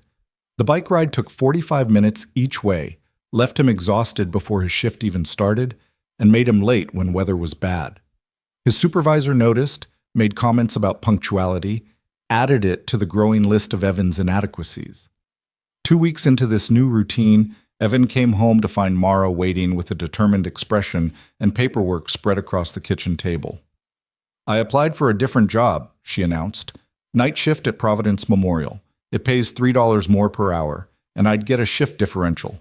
It would mean we barely see each other, but the money, no." "Evan, no. We're not doing that. We're not sacrificing every moment together just to afford a truck." "Then what's your solution? Keep biking until winter hits and you can't anymore? Wait until they fire you for being late?" "I don't have a solution. I just know that's not it." Mara's hands clenched into fists on the table. "I'm trying to help." "I know, but there has to be another way." "Like what? We've cut everything we can cut. We're already living on nothing. What else is there?" Evan didn't have an answer. They were trapped in a cage of their own poverty, every wall solid and unyielding. That night, lying in bed while Mara slept restlessly beside him, Evan thought about giving up. Not on Mara or Danny or Lily, but on the dream of something better. Maybe survival was all they could hope for. Maybe people like them didn't get happy endings. They got moments of happiness between longer stretches of struggle, and that had to be enough. But when morning came and he watched Danny eat breakfast with Lily on his lap, both kids laughing at something on TV, and Mara moved around the kitchen making coffee with the ease of someone completely at home, he knew giving up wasn't an option. This family, messy and improvised and held together by will and stubbornness, was worth fighting for. He just had to figure out how to fight when every move seemed to make things worse. The answer came from an unexpected source. Mrs. Chen appeared at their door on Saturday morning with a casserole and a proposition. "My nephew has a car lot," she said without preamble. "He specializes in good used vehicles, works with people who have credit problems. I told him about your situation." "Mrs. Chen, I can't afford—" "He'll do a payment plan, $200 a month, no interest if you pay on time." Evan did the math immediately. $200 a month was manageable if they cut more from groceries, if nothing else went wrong, if they were very careful and very lucky. "Why would he do that?" Mrs. Chen looked at him with something like affection. "Because I asked him to. Because you're good people trying hard. Because sometimes community means helping each other." She paused. "Also because your truck is blocking his view of my garden and he'd like you to move it." Despite everything, Evan laughed. "Thank you. Really, thank you." The truck Mrs. Chen's nephew sold them wasn't pretty. A 15-year-old Toyota with high mileage and a dent in the passenger door. But it ran, and it fit their budget, and it meant Evan could get to work on time. That night, the four of them celebrated with pizza they couldn't quite afford and ice cream from the cheap grocery store. Danny declared it the best dinner ever. Lily smashed banana into her hair. Mara smiled across the table at Evan with something that looked like relief. "We're going to be okay," she said. And for the first time in weeks, Evan believed her. Not because their circumstances had dramatically improved, but because they'd faced a crisis and survived it together. Because they'd made choices as a team. Because they were learning, slowly and imperfectly, how to build a life that was more than just survival. It was enough. For now, it was enough. Summer faded into fall, and fall gave way to winter. The seasons changed outside the windows of the small rambler, marking time in the way they always did. Leaves turning gold and red before falling, frost creeping across the grass in the mornings, the first snow arriving in late November with Danny's delighted shriek announcing it to the household. Inside, changes came more quietly but no less significantly. Lily learned to crawl, then to pull herself up on furniture, taking her first wobbling steps on a Tuesday evening in December while everyone cheered. Danny turned 7 with a birthday party that featured homemade cake and secondhand presents wrapped with care. Mara got a raise at the clinic, 25 cents more per hour that felt like a fortune. Evan's supervisor retired and was replaced by someone younger, someone who cared more about results than FaceTime. They were making it work. Not easily, never easily, but they were making it work. The first real conversation about the future happened on a January evening, almost exactly 1 year after that rainy night at the bus stop. They were sitting at the kitchen table going over bills when Mara set down her pen and looked at Evan with an expression he couldn't quite read. "I've been thinking about something," she said. "Should I be worried?" "Maybe. I don't know." She took a breath. "We've been living together for a year. We're raising 2 kids together. We share everything, finances, decisions, a bed, but we've never actually talked about what this is, what we're doing long term." Evan's heart rate picked up. "What do you want it to be?" "I asked first." "Fair enough." Evan set down his own pen, giving her his full attention. "I want this to be permanent. I want us to be a family, officially. Not just people living together out of convenience, but actually committed to each other and to making this work. Even though it's hard, even though we're always one emergency away from disaster, especially because of that, we've proven we can handle the hard stuff together. That matters more than having everything figured out." Mara was quiet for a moment, her fingers tracing patterns on the tablecloth. "My parents got married after knowing each other for 6 weeks. They were divorced within 2 years. I swore I'd never do anything that impulsive, that I'd be smart and careful and take my time. And then life happened." "And then life happened," she agreed. "I ended up pregnant by a man who disappeared, lost my job, lost my home, ended up at a bus stop with nowhere to go. All my careful planning didn't mean anything." "Where are you going with this?" "I'm going to the place where I say that maybe careful planning is overrated. Maybe sometimes you just have to trust what you're feeling and hope it works out." She met his eyes. "I love you, Evan. I love Danny. I love the life we've built, even when it's messy and stressful and financially terrifying. I want this to be permanent too." The relief that washed through Evan was physical, like he'd been holding his breath for months and could finally exhale. "So we're doing this. For real. For real. Which means we should probably make it official at some point. Are you proposing to me?" "Maybe. Are you accepting?" Evan laughed, feeling lighter than he had in years. "Yes, absolutely yes. But I reserve the right to do an actual proposal later, with all the traditional elements." "You don't have to do that." "I want to. You deserve the whole thing. Ring, romantic gesture, the works. Just give me some time to save up." Mara shook her head, smiling. "I don't need a ring. I just need you to mean it." "I mean it. I've never meant anything more." They sealed it with the kiss across the bills and budget spreadsheets, 2 people choosing each other, not despite their circumstances, but because they'd survived them together. When they broke apart, Mara was crying again, but this time with happiness instead of fear. "We should tell the kids," she said. "Tomorrow. Tonight, let's just be us." So they went to bed early, leaving the bills for another day, and made love with the kind of tenderness that came from knowing someone completely. Afterward, lying tangled together in the darkness, Evan traced patterns on Mara's shoulder and thought about how far they'd both come. "What are you thinking about?" she murmured. "About how I almost drove past that bus stop. About how different everything would be if I had." "Do you ever regret stopping?" "Never. Not once." "You?" "I regret that it took losing everything to find this. But I don't regret finding it." They fell asleep like that, wrapped around each other, and Evan dreamed of futures that looked like hope instead of survival. Telling Danny was easier than expected. He processed the information that Evan and Mara were getting married with the same practical acceptance he'd shown for everything else in his young life. "So Mara will be my stepmom?" "If that's okay with you." Danny considered this seriously. "Will she still be Mara, or do I have to call her Mom?" Mara knelt down to his level. "You can call me whatever feels right to you. Mara is fine. Mom is fine if you want. There's no wrong answer." "What about Lily? Will she be my real sister?" "She'll be your sister in every way that matters," Evan said. "Family isn't just about blood. It's about who you choose to love and who chooses to love you back." "Okay." Danny seemed satisfied with this explanation. "Can I be in the wedding?" "Absolutely. You'll be the most important person there. Besides you and Mara." "Besides us." The simplicity of his acceptance was humbling. In Danny's world, the people he loved living together, and making it official was just the next logical step. No drama, no complications, just the natural progression of family. Lily, at 11 months old, had no opinion on the matter beyond her usual preference for being the center of attention. She'd started saying Dada indiscriminately to both Evan and anyone else who would listen, much to everyone's amusement. Mrs. Chen congratulated them with characteristic brevity when they told her. About time. I've been telling my sister for months that you two would figure it out eventually. You knew before we did? Of course. I have eyes. She pressed a red envelope into Mara's hands. For the wedding, don't argue. Inside was $500 in cash.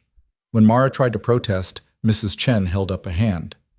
You helped my nephew sell a truck. I help you start a marriage. This is how community works. They used Mrs. Chen's gift and what little they'd managed to save to plan something simple. A courthouse ceremony, lunch afterward at a modest restaurant, a small gathering of the few people who mattered. No fancy dress, no elaborate reception, just the fundamental act of committing to each other in front of witnesses. But as the date approached, Evan found himself wanting to do something more. Not because Mara expected it, but because she deserved more than functional and practical. She deserved romance, gesture, evidence that she was chosen and cherished. He confided in Mrs. Chen one afternoon while Mara was at work. I want to propose properly, with a ring, but I don't have money for anything nice, and I don't want to give her something cheap that will turn her finger green. Mrs. Chen disappeared into her house and returned with a small velvet box. Inside was a simple gold band with a small diamond, modest but clearly well made. This was my mother's, she said, then mine. My daughter doesn't want it. She has her own from her husband's family. It should go to someone who will appreciate it. Mrs. Chen, I can't. You can. You will. That girl deserves something beautiful, and you deserve to give it to her. Take the ring. Make her happy. Evan held the box in his hands, feeling the weight of the gift and what it represented. Thank you. I don't know how to repay this kind of generosity. You repay it by being a good husband, by raising those children well, by staying in this neighborhood and being the kind of neighbor who stops for strangers at bus stops. Mrs. Chen smiled. You're already doing it. Just keep doing it. Evan planned the proposal for a Saturday in late February, nearly 13 months after the night everything had changed. He arranged for Mrs. Chen to watch both kids, told Mara he was taking her somewhere, and drove them back to that bus stop on Highway 101. Why are we here? Mara asked as they pulled up to the empty shelter. Because this is where it started, where I saw you and couldn't drive past, where you trusted a stranger enough to get in his truck. They got out of the car and stood under the shelter's metal roof. It looked exactly the same as it had that rainy night. Worn bench, faded route map, trash can overflowing, just another forgotten spot on a lonely stretch of highway. I was so scared that night, Mara said quietly. I'd been sitting here for hours watching cars go by, wondering if this was how it ended, if I'd lost everything and there was no way back. And then a truck with bad brakes pulled over. And then you pulled over and asked if I was okay and didn't leave even when you should have. Evan turned to face her fully, taking both her hands in his. I stopped because something told me I had to, because seeing you there, holding Lily in the rain, I couldn't just drive past. I didn't know what would happen or where it would lead. I just knew I had to stop. I'm glad you did. So am I, because that moment changed everything. It gave me back something I thought I'd lost when Sarah died. The ability to care about someone new, to build something different, to imagine a future that wasn't just about getting through each day. Mara's eyes were bright with tears. Evan, let me finish, please. He pulled the ring box from his pocket, opening it to reveal Mrs. Chen's mother's ring. This isn't how I planned to do this. I wanted somewhere romantic, somewhere meaningful, but then I realized this is the most meaningful place there is for us. This is where we found each other. He got down on one knee, the cold pavement hard against his leg, and looked up at the woman who'd become his entire world. Mara Lewis, will you marry me? Will you let me spend the rest of my life proving that stopping that night was the best decision I ever made? Will you build a family with me in our too small house with our too tight budget and our two beautiful kids? Will you let me love you, even when it's messy and complicated and nothing like what either of us planned? Mara was crying openly now, tears streaming down her face. Yes, yes to all of it. Yes, forever. Evan stood and slid the ring onto her finger, and it fit perfectly, like it had been waiting for her all along. They kissed there under the bus shelter, in the exact spot where everything had started, and it felt like coming full circle, like the universe acknowledging that sometimes the worst moments lead to the best outcomes. On the drive back, Mara kept looking at the ring, touching it like she couldn't quite believe it was real. "Mrs. Chen gave you this?" "Her mother's ring. She said it should go to someone who would appreciate it." "I don't know what to say. It's too much." "It's exactly right, just like you're exactly right." When they picked up the kids, Danny immediately noticed the ring and declared it super shiny. Lily tried to eat it, which seemed like her endorsement. Mrs. Chen just smiled knowingly and refused any thanks.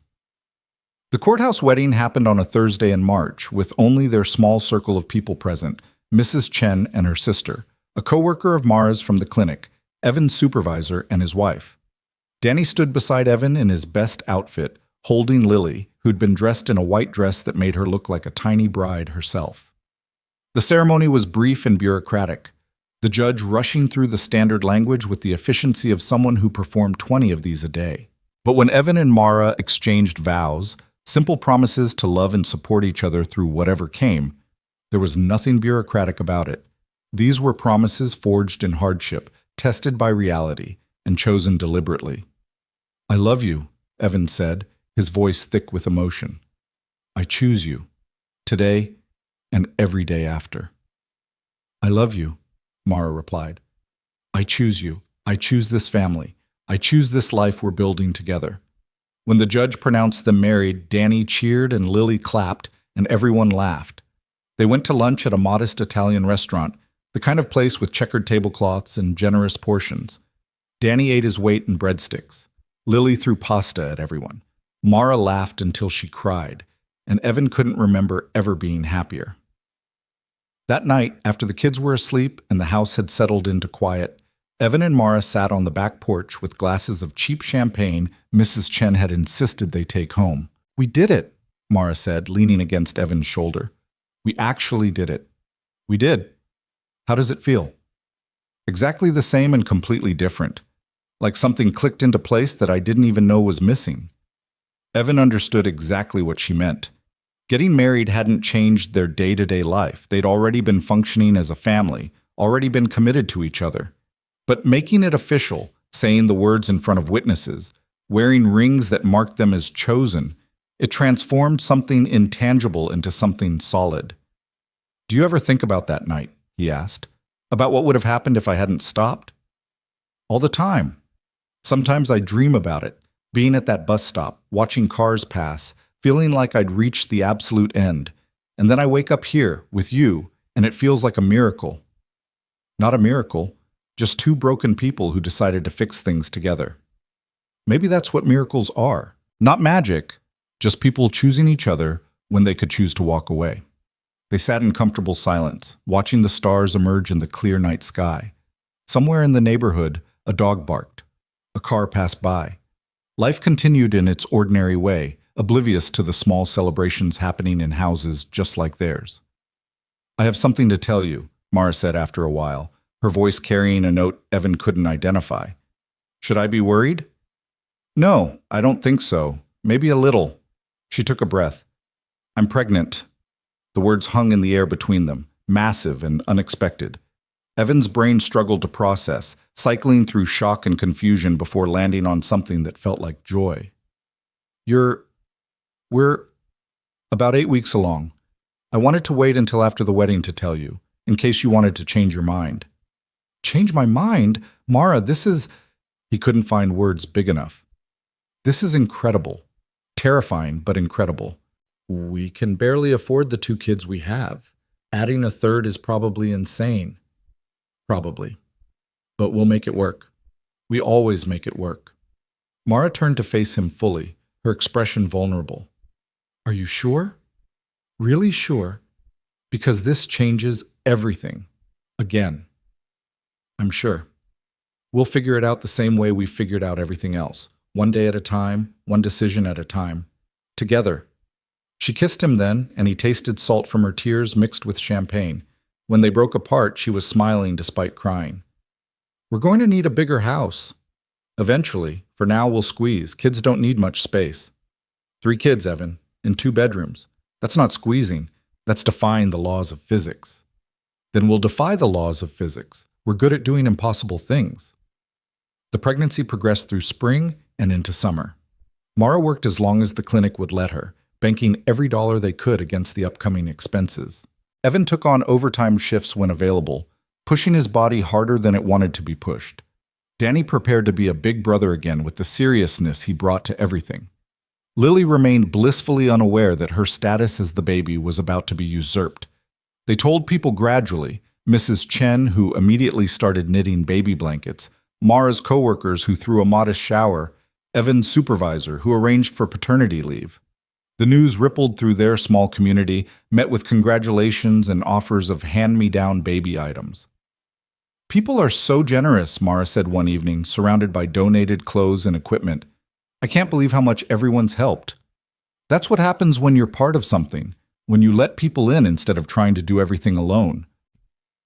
It was a lesson they'd both learned the hard way, that accepting help wasn't weakness, but wisdom, that community was built on mutual support, that sometimes the strongest thing you could do was admit you needed assistance. The baby came in early October, 2 weeks before the due date. A boy this time, healthy and loud and perfect. They named him James, after Evan's father, with the middle name River, after the place where Evan had found Mara that rainy night. James River Brooks came home to a house that was chaotic and cramped and filled with love. Danny was fascinated by his new brother, wanting to help with everything. Lily was less impressed, clearly annoyed at having to share attention. Mara was exhausted but radiant. Evan was terrified and elated in equal measure. They managed. It was harder than anything they'd done before. 3 kids under 8, both parents working, money still tight despite their best efforts. But they managed because they had to. Because giving up wasn't an option. Because this messy, complicated family was worth every sacrifice. 1 year later, Evan came home from work to find Mara waiting with an expression he'd learned meant news. Good or bad, he couldn't tell yet. What happened? I got offered a position.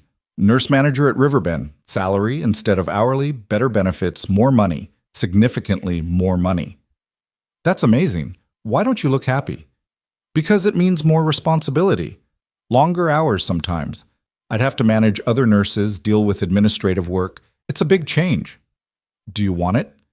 Mara considered the question seriously. I think so. I think I'm ready for something more challenging, but I wanted to talk to you first. Make sure it works for our family. Our family, Evan repeated. I love that you say it like that, like we're a unit making decisions together. We are a unit. That's the whole point. They talked through the logistics, the schedule changes, the childcare arrangements they'd need to make. It would be tight, but it was manageable. And the extra money would give them breathing room they'd never had before. Take it, Evan said. You've earned this, and we'll make it work, same as we always do. So Mara took the position, and it transformed their financial situation in ways they'd barely dared to hope for. Not into wealth, they were still working class, still living paycheck to paycheck, but with a cushion now. With the ability to save a little, to handle emergencies without panic, to occasionally splurge on something unnecessary just because they could. They started looking at houses in their 2nd year of marriage, nothing fancy, but something with more space, a yard for the kids, a neighborhood with good schools. It felt impossible until it wasn't, until a small 3-bedroom in a decent area came on the market at a price they could almost afford. Mrs. Chen co-signed the mortgage. When Evan tried to argue, she shut him down immediately. You helped me when my nephew needed sales. You've been good neighbors. You stopped for strangers at bus stops. This is what I want to do with my money. Help good people build good lives. Let me do this. They moved in the following spring, 5 years after that rainy night on Highway 101. The house needed work, paint and repairs and updating, but it was theirs. 4 bedrooms, a backyard with an old swing set, a garage that didn't leak, space for 3 kids to grow, for a family to expand into. Danny was 12 now, tall and thoughtful, doing well in school. Lily was 5, energetic and opinionated, about to start kindergarten. James was 3, a whirlwind of curiosity and destruction. They were loud and messy and constantly fighting over something. and Evan loved every chaotic minute of it. On the anniversary of the night they met, 6 years after Evan had pulled over at that bus stop, they drove back to the spot together, all five of them cramming into the truck that had been replaced twice but kept being referred to as the truck. Anyway. "Why are we here again?" Danny asked from the back seat, wedged between his siblings. "Because this is where your dad and I met," Mara explained. "This is where our family started." "At a bus stop?" "At a bus stop on a rainy night when I didn't have anywhere else to go." "That's kind of sad." "It was sad," Evan agreed, "but it led to everything good that came after. Sometimes the worst moments are the ones that change your life for the better." They got out and stood under the shelter, looking at the bench where Mara had sat with infant Lily, desperate and alone. It seemed impossible now, looking at their family, that they'd ever been strangers, that there'd been a version of reality where Evan had driven past, where Mara had spent that night at the bus stop, where none of this had happened. "I can't imagine it," Mara said quietly, reading his thoughts. "Can't imagine any life other than this one." "Me neither." Lily tugged at Evan's hand. "Can we go home now? I'm bored." "Yeah, let's go home." Home. They had one now, a real one, with mortgage payments and neighbors and a lawn that needed mowing. They had jobs and a minivan and a savings account with an actual balance. They had 3 kids and a marriage built on choice rather than convenience. They had everything they'd fought for and more than they'd dared to hope for. The drive back was filled with the usual chaos. Kids arguing about what music to play, James announcing he needed the bathroom, Lily singing off-key. Normal family noise, the soundtrack of a life being lived. That night, after the kids were asleep and the house had finally quieted, Evan and Mara sat on their new back porch with glasses of wine, watching fireflies dance in the growing darkness. "Do you ever miss it?" Mara asked. "The simplicity of before? When it was just you and Danny?" "No, never." "Do you miss being independent?" "Not even a little bit." "This is harder in a lot of ways, but it's better. So much better." "We made it, didn't we? Against all odds, we actually made it." "We made it," Mara agreed. "Not because it was easy or because we had advantages or because everything worked out perfectly. We made it because we kept showing up, because we chose each other every single day, even when it was hard." Evan pulled her closer, and she settled against him with the ease of long practice. "I love you, in case I haven't said it today." "You've said it 3 times, but I'll never get tired of hearing it." "I love you," he said again, just because he could. Somewhere in the house, one of the kids called out in their sleep. The refrigerator hummed its constant song. A car passed on the street outside. Life continued in its beautiful, mundane way. 6 years ago, Evan had been a man frozen in grief, going through motions, surviving but not living. 6 years ago, Mara had been at the absolute bottom, out of options and out of hope. Now they were here, married, stable, happy, parents to 3 children who'd never doubt they were wanted, partners in a life they'd built from nothing but determination and choice. "Thank you," Mara said softly. "For what?" "For stopping that night, for seeing me when I felt invisible, for giving me a chance when I had nothing to offer but trouble. You gave me just as much. You reminded me that life could be more than just getting through each day, that it was okay to want more, to hope for more, to build something new." They sat together under the stars, 2 people who'd saved each other without meaning to, who'd built a family from the wreckage of their separate disasters, who'd proven that sometimes the best things come from the worst circumstances. The rain had long since stopped, but they'd never forget what it felt like to be caught in that storm, lost, desperate, alone. They'd never forget because remembering meant appreciating how far they'd come, how much they'd overcome, how strong they'd become together. And on quiet nights like this, when the world felt gentle and the future looked bright, they'd remember that rainy bus stop and the moment one broken person chose to stop for another. That single choice, made in a heartbeat on a forgettable stretch of highway, had led to everything that mattered. It had led them home.